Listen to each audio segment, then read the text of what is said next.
خدمت دوستان عزیزم به چنل یوتیوب من خیلی خوش آمدید.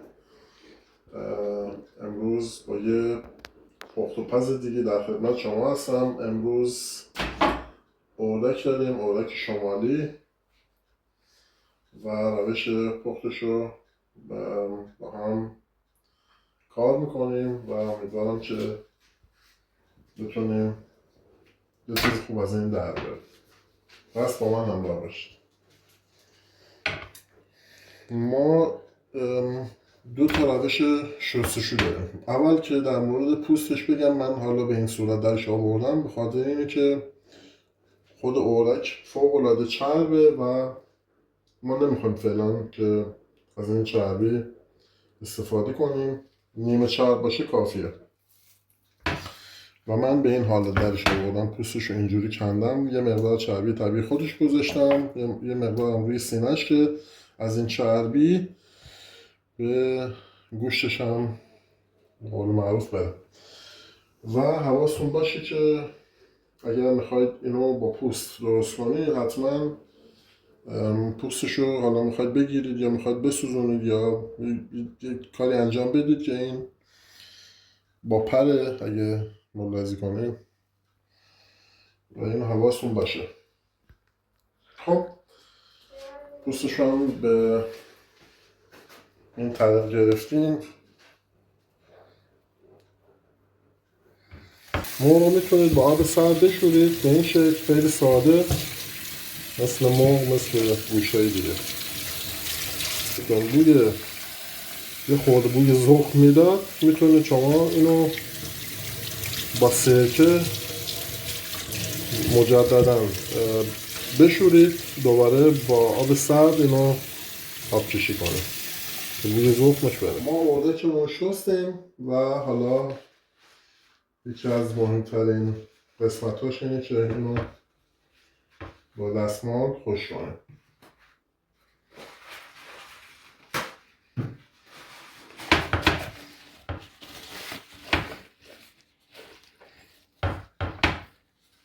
واسه این که البته خودش پوستش چربه دوستان و نیازی نیست که حالا ما روغن زیتون بریزیم، ولی خب این سبک من یه خورده روغن زیتون میریزیم کامل، واسه این که نمک همه جاش بشینه.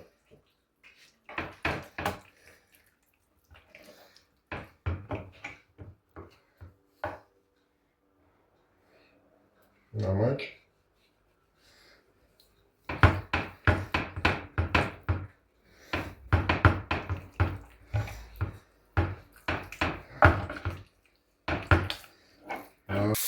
خب واسه این که ویدیوی ما طولانی‌تر نشه، ما اردکمون رو یه مقدار روی نمک زدیم و همجور که زرسبو زدیم و داخل شکمش رو هم نمک پاشیدیم و میذاریم این یه مقدار پخت بشه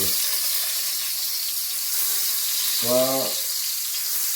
آماده میشیم برای مرحله بعدی.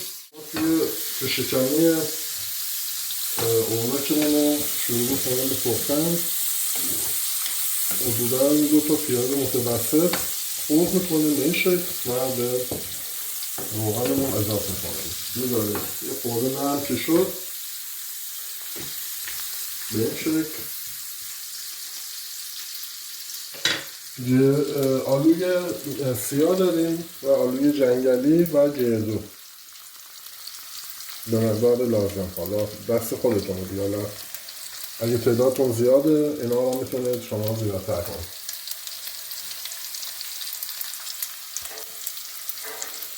خب این هم اضافه میکنیم و شروع به تفت دادن میکنیم تا زمانی که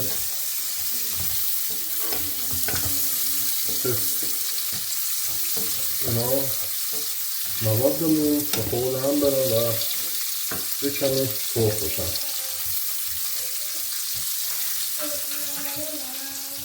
خب زیر شکم میکنیم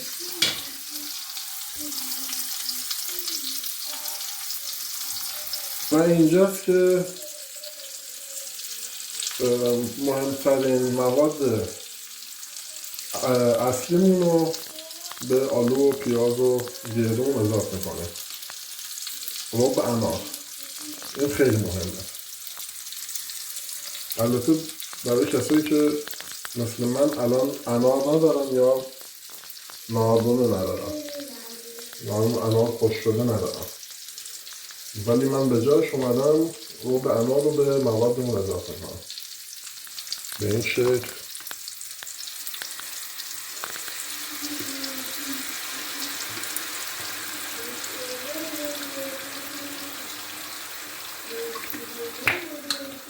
کافیه. حالا موادمونم یا همون ادویجاتمونم به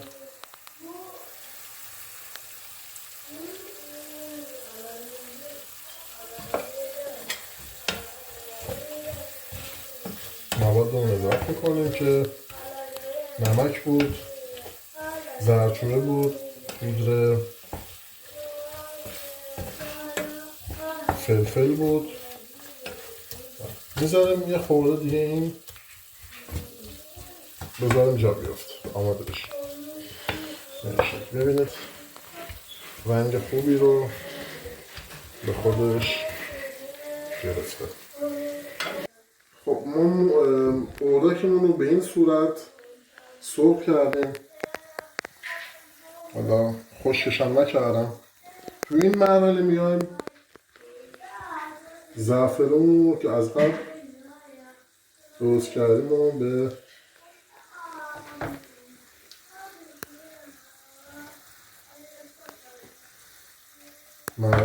اردکمون اضافه کنیم.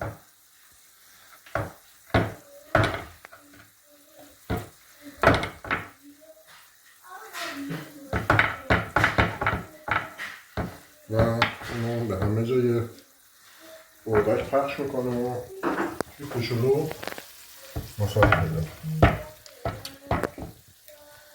و تو شکمی ما هم که در حال مخ و آماده است تقریبا. خب وقتی که به این قوام رسید یعنی این آماده است و میتونه که وارد شکم اردک ما بشه. ببینید نمیشه. خب موادمون رو شروع میکنیم وارد شکم اردک میکنیم.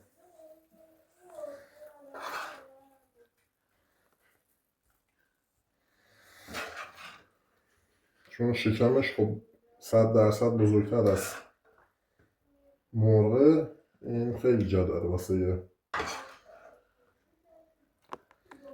میتونید خیلی اینو پر کنید.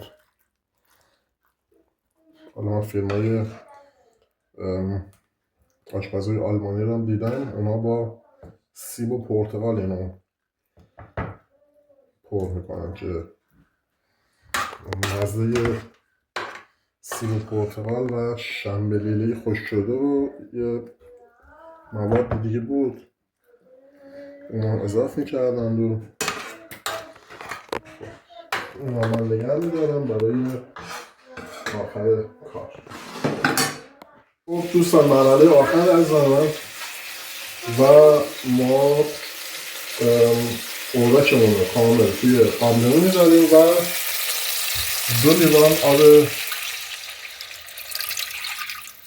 2 لیوان آب گرم رو میذاریم که یواش یواش بجوشه. این کافیه. بسته رو میذاریم تا نتیجه کار حدوداً 2 ساعت تا 2 ساعت و نیم واسه پخت این اردک کافیه. و حالا اگر سرکشی کنید، اگر آبش کم شد مجدد آب اضافه کنید تا این تا این اردکمون کامل به یه پخت بسیار عالی برسه.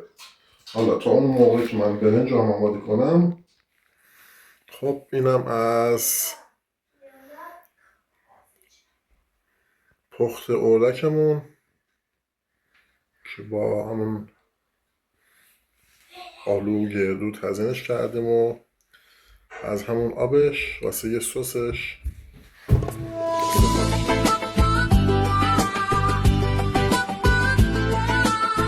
منو ببر به لحظه‌ای که اولین بار دیدمت، همونجا جا بذار منو